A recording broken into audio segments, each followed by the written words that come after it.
सभी भाइयों को राम राम। आपका भाई यश प्रताप सिंह अंबेटा चांद सहारनपुर से एक वीडियो के द्वारा और कुछ जानकारी देना चाहूँगा।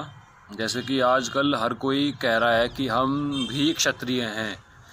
मानो आजकल जो है क्षत्रिय बनने की होड़ लग रही कि हम भी क्षत्रिय, हम भी क्षत्रिय, हम भी सब के सब जिसे देखो वो क्षत्रिय बनने की होड़ में जी रहा आज। ऐसा क्यों है, क्या कारण है इसके, उसी पर आज मैं बात करना चाह रहा था। और बात मात्र इतनी है कि पहली बात तो ये सब जान ले कि वर्णों के अंदर जातीय वर्ग नहीं हुआ करते। कि जैसे आजकल कोई कह रहा है कि जैसे क्षत्रियों के अंदर राजपूत हैं, ठाकुर हैं, ये जाति है, वो जाति है, इस तरह से कभी भी वर्णों के अंदर जाति नहीं होती। वर्ण केवल वर्ण है। जो क्षत्रिय वर्ण है वो केवल क्षत्रिय ही है। क्षत्रिय, ब्राह्मण, वैश्य, शूद्र ये जातियाँ नहीं है, ये वर्ण है। और जो ये दूसरी ओर हैं इनके अलावा तो ये सब जातियाँ हैं। और ये बात सच है कि जातियाँ कहीं ना कहीं वर्णों से टूटकर बनी हैं। कोई ब्राह्मणों से टूट गया, अलग हो गया, कोई क्षत्रियों से टूट के अलग हो गया, कोई वैश्यों से, कोई शूद्रों से। अब लेकिन अगर हम अब आके ये बात कहते हैं कि हम भी कभी थे, क्षत्रिय थे, और आज हम उस चीज़ को ये कह रहे कि नहीं हम आज भी क्षत्रिय हैं, हमारी जाति भी क्षत्रिय जाति है, तो ये तो बिल्कुल बेकार की बात है। ऐसा ना तो कभी हो सकता, ना ये संभव है, ना तो ये शास्त्रोचित है, और ना ही मतलब किसी भी तरीके से ये बात खरी नहीं उतरती किसी भी चीज़ में। अब होता क्या है, आजकल जो ट्रेंड चल रहा, सब कहते हैं कि जैसे क्षत्रियों में राजपूत हैं ऐसे ही क्षत्रियों में हम भी हैं। सबसे पहली बात, राजपूत कोई जाति का नाम नहीं है। राजपूत मात्र एक टाइटल है जिसे आज हम क्षत्रिय जातीय रूप में लिखते हैं। वो इसलिए ये हमारे लिए सम्मान सूचक है। अब हम लिख रहे हैं वो हमारी दिक्कत है, हम क्यों लिख रहे हैं, इसमें किसी को कोई आपत्ति होनी चाहिए। जिस प्रकार से ठाकुर शब्द का अर्थ जातीय हो गया, राणा जो होते हैं टाइटल है, इसे भी जाति रूप में देखा जाता है, उसी प्रकार से ये राजपूत जो शब्द था ये मात्र एक टाइटल था जो क्षत्रिय राजवंशों के लिए था। लेकिन कालांतर में इसे आम राजपूत ने भी अपने साथ इसका उपयोग किया क्योंकि ये सम्मान सूचक था। इसका मतलब ये थोड़ी है कि राजपूत कोई नवी कास्ट है, नवी जाति है, नहीं, राजपूत कोई जाति नहीं है। जिस तरह से कहते हैं कि हम ठाकुर हैं, तो ठाकुर से सामने वाले के दिमाग में जाती है वो ये बात कि हाँ ये राजपूत है, ये क्षत्रिय है। उसी तरह ये राजपूत शब्द है, ये कोई अलग नहीं है, ये अलग कोई जाति नहीं है। अगर आप इतिहास में भी देखोगे तो महाभारत समय में भी कई ऐसे श्लोक आपको मिल जाएंगे जहाँ पे राजकुमारों की जगह राजपुत्र, राजन्य इन शब्दों का उपयोग हो रखा काफ़ी बार। और जी सम्राट हर्षवर्धन बैस सभी बुद्धिजीवी हैं, एक बार उनका अध्ययन करें और उनके इतिहास का जो समय काल है उसे निकाल लें। सबसे पहले राजपूत शब्द का उपयोग उन्होंने किया। तो अब हम क्या माने कि हर्षवर्धन बैस हिंदुस्तान के नहीं थे, इस भारत के नहीं थे, वो बाहर से आए, या उनके ऊपर की जो पीढ़ी है वो थी ही नहीं, या केवल कहीं बाहर से ही आ गए थे हर्षवर्धन बैस, ये भी सोचने की बात है। और ऐसा हुआ कि काफ़ी आज की जो जातियां हैं वो कहीं ना कहीं से क्षत्रियों से निकली हैं। हमारे में क्या विधान है, क्षत्रिय से बाहर जाने का रास्ता तो है, उसमें वापस आने का रास्ता नहीं है। जैसे दूध से आप दही, पनीर, मक्खन, मट्ठा बना सकते हैं, लेकिन इन सब से आप दूध नहीं बना सकते। उसी तरह से ये विधान हमारे ऊपर भी सेट बैठा है कि क्षत्रिय यदि बनना है, यदि क्षत्रिय कहलवाना है तो क्षत्रिय माता पिता के घर में आपको जन्म लेना पड़ेगा। यही एकमात्र रास्ता है, दूसरा इसका कोई रास्ता नहीं है। एक बात तो ये। और आजकल जो लोग ये कह रहे कि हम भी क्षत्रिय हैं, हालांकि वो थे एक ज़माने में, होंगे, कोई दो राय नहीं है इसमें। वो कहीं ना कहीं से वो किसी न किसी वर्ण से या किसी न कहीं से वो निकले हैं। लेकिन आज के टाइम में अगर वो ये कह रहे कि हम भी क्षत्रिय हैं तो भैया महामूर्ख हैं।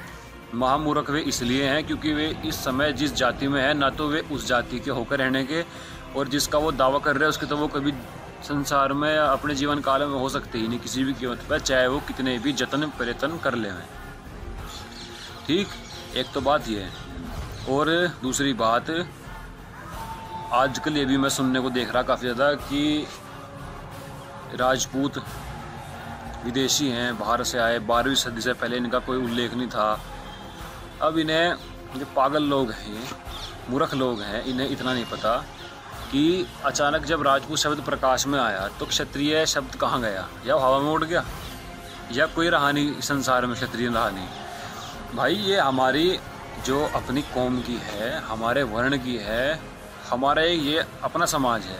हम अपने आप को राजपूत कहें, ठाकुर कहें, राणा कहें, कुंवर कहें, बन्ना कहें, कुछ भी कहें, वो हमारी अपनी है, सामाजिक है अपनी। उसका निर्णय हम ही लेंगे। तुम कौन हो कहने वाले कि राजपूत तो कहीं उसमें लिखा ही नहीं, इतिहास में कहीं से कहीं तक भी नहीं है।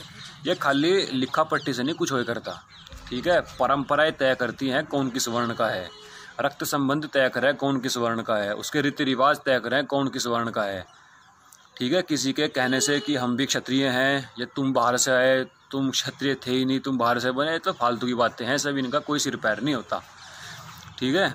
और ये बात सही है कि राजपुत्र के साक्ष्य तो हैं। अब राजपुत्र ये राजपूत का या अपभ्रंश है। कई लोग ये भी कह रहे हैं कि कोई एक शास्त्र है कोई। अब देखो शास्त्रों में हमारे बहुत सी उल्टी पुल्टी चीज़ें भी लिखी गई बाद में, जो चेंज किया गया अंग्रेजों के द्वारा या किसी ऐसे जो धर्म के ठेकेदार थे इन लोगों के द्वारा अपनी रोजी रोटी जमाने के लिए। उसमें एक वो लिया हुआ कि राजपूत वो जो क्षत्रिय राजा की किसी अन्य जाति की कन्या से पैदा हुए। तो इस चीज़ को कह के वो कहते हैं कि तुम तो ये चीज़ हो। उन्हें पागलों को, उन्हें मूर्खों को ये नहीं पता हमारे यहाँ आज भी यह परंपरा है। अगर हमारा कोई भाई समाज का अगर किसी अन्य जाति की उसमें लड़की में शादी कर लेता है तो आज भी हम उसे स्वीकार नहीं करते। अगर हम खुद वही होते तो हमें स्वीकार करने में क्या आपत्ति थी, ये सोचने की बात है। और जी हमारे नियम रीति रिवाज आज भी वही हैं जो भगवान श्री राम के समय में थे, भगवान कृष्ण जी के समय में थे, महाभारत के समय के थे। वही रीति रिवाज हैं, वही परंपराएं हैं जो आप लोगों में अब नहीं हैं। अब वो इसलिए नहीं है क्योंकि आप उस चीज़ से अलग हो चुके थे।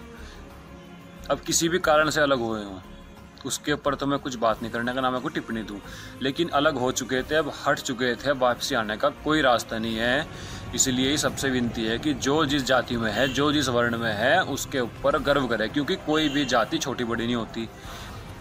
बीच में ये भी चला है कि ये जाति क्या नाम अछूत है, ये जाति छोटी है, नीच है। छोटी बड़ी जाति कोई दुनिया में होती नहीं। जितना सम्मान क्षत्रिय का है उतना ही सम्मान उस वर्ग का भी है जो लोगों के घर में साफ सफाई किया करता है। सभी बराबर हैं क्योंकि सभी भगवान की देन है, और भगवान की देन कभी छोटी बड़ी नहीं होती। ये तो खाली बहम है, ये खाली हमारे समाज को, सनातन धर्म को तोड़ने का जो ये षड्यंत्र हुए थे अंग्रेजों के काल में या उनके बाद भी, ये केवल उसका वो है। और आज उसी चीज़ को देखते हुए सब मतलब ये समझ नहीं आ रहा कि उनके दिमाग में क्या मेंटेलिटी है। वो ये सोच के शायद इस चीज़ को कह रहे होंगे, बोल रहे होंगे कि शायद हमें भी सम्मान मिल जाए, क्योंकि आज उनके पास पैसा है, वे सक्षम है आज हर काम में, तो अब उनकी लालसा है कि सम्मान मिले। अब इतिहास देखा होगा उन्होंने, अब सारा समाज नहीं, कोई चंद लोग, 4-5 लोग ही अपने समाज से पैसा कमाने के लिए या अपना समाज में नाम करने के लिए समाज को गुमराह करके उन्हें ऐसी ऐसी बात बताओगे, वो तो कह के पीछे हट जाएंगे। वो तो अपना पैसा कमा रहे बढ़िया, वो तो अपना नाम कमा रहे, लेकिन जो आम हैं, आम सामाजिक लोग हैं, वे एक दूसरे से बहस कर रहे, वो ये कह रहे हम ये हैं, हम ये हैं, कहने से कुछ होता ही नहीं, पहली बात। और रही बात इतिहास की साक्ष्यों की, साक्ष्य भी सभी के सभी सुरक्षित हैं आज भी, अगर कोई ध्यान से पढ़ने वाला हो। लिखने को तो बहुत कुछ लिखा हुआ है इतिहासकारों ने। अब इतिहासकार जो हैं वे इंसान ही थे, ठीक है। अगर मैं भी 10 इतिहासकार दिखाऊं पहले जो बड़े विद्वान थे, उन 10 की बातें भी मैच नहीं करने की, तो आप फिर कैसे, किस अधिकार से या क्या सोच के आप उनमें से किसी एक की बात मान लेते हो जो आपके काम की हो। ये बेकार की बातें हैं, फालतू की बातें हैं। इसलिए वीडियो को ज़्यादा लंबी ना कहते हुए केवल इतनी बात कहूँगा कि जो जहाँ जिस जाति वर्ग में है उसका सम्मान है पूरा, ठीक है।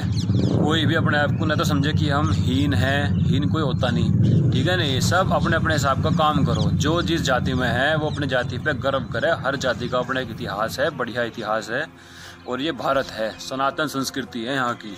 यहाँ सभी को बराबरी का अधिकार था, ठीक है, चाहे राजा हो चाहे प्रजा हो। और हमारे में ऐसे ऐसे राजा भी हुए जिन्होंने, अब आप खुद मान के चलो, जो पहले ये बड़े बड़े आक्रमण होते थे, युद्ध होते थे, काफ़ी सारे लोग ये भी कह रहे हैं कि तुम तो राजपूत थे, राजा थे, महल में रहे, वे इतने बेवकूफ़ लोग हैं, उन्हें ये नहीं पता कि जब भी आक्रमण राज्य पे होता था तो सबसे पहले वो ही महल में रहने वाला राजपूत ही छाती तान के सामने खड़ा हुआ था सेना के। या तो खुद वीर गति को प्राप्त कर लेता था, मतलब सब कुछ न्यौछावर करने के बाद अपना जब जाके आँच वो आम जन लोगों पर आती थी। उससे पहले हम अपना बलिदान दे चुके होते थे। तो ये है हमारी संस्कृति, ये अपना इतिहास है और यही व्यवस्था है। इसलिए कोई अगर कह रहा कि हम क्षत्रिय हैं, जो परंपरा का क्षत्रिय हैं, जैसे हम हैं, एक परंपरा चली आ रही, पूरी एक पीढ़ी है, कहीं न तो हम वहाँ निकले, ना ही हमें किसी ने निकाला। जो शुद्ध रक्त क्षत्रिय चलते आ रहे हैं वो तो क्षत्रिय हैं ही, उन्हें कोई दोहराई नहीं है और ना उन्हें प्रमाण करने की ज़रूरत है। किसी को साबित करने की ज़रूरत भी नहीं है कि देखो ये प्रमाण है, ये प्रमाण है। साबित करने की ज़रूरत उसे है जो दावा कर रहा। अब भाई जो दावा कर रहे वो साबित करो, हमें ज़रूरत नहीं साबित करने की। हम तो क्षत्रिय ही हैं, क्षत्रिय थे और आगे क्षत्रिय भी रहेंगे। हम अपने आप को राजपूत भी कहें चाहे ठाकुर भी कहें, वो हमारी आपसी है। इसमें किसी को कोई वो नहीं है कि ये नहीं है या वो नहीं है। इसलिए ये बेकार की बातें हैं, इनमें न पड़ो कोई भाई, और सब अपना प्यार तो रहो। इतिहास सबका है, सभी अपने अपने इतिहास पे गर्व करो, गुणगान करो, कोई भी एक दूसरे को हीन भावना से न देखो। सब अपना भाईचारा है, बढ़िया, ठीक है। इस विषय में अगर कोई भाई कुछ बात कहना चाह रहा, बताना चाह रहा, तो मुझे कमेंट में बता दियो। और हमारा एक चैनल है क्षत्रिय स्वाभिमान के नाम से यूट्यूब पे, हो सके तो भाइयों साथ देने के लिए उस चैनल को भी सब्सक्राइब कर देना, क्योंकि मैं सोच रहा अभी मैं इसी प्रकार की वीडियोस है जो अपना भुल्ला बिसरा इतिहास है या जो छेड़छाड़ हो रही है, उस सब का मैं धीरे धीरे वीडियो के माध्यम से उजागर करके समाज के सामने लेके आता रहूँ। ये मेरी कोशिश है, आप सभी इसमें साथ दियो। सभी को राम राम, हर हर महादेव, स्वाभिमान अमर रहे।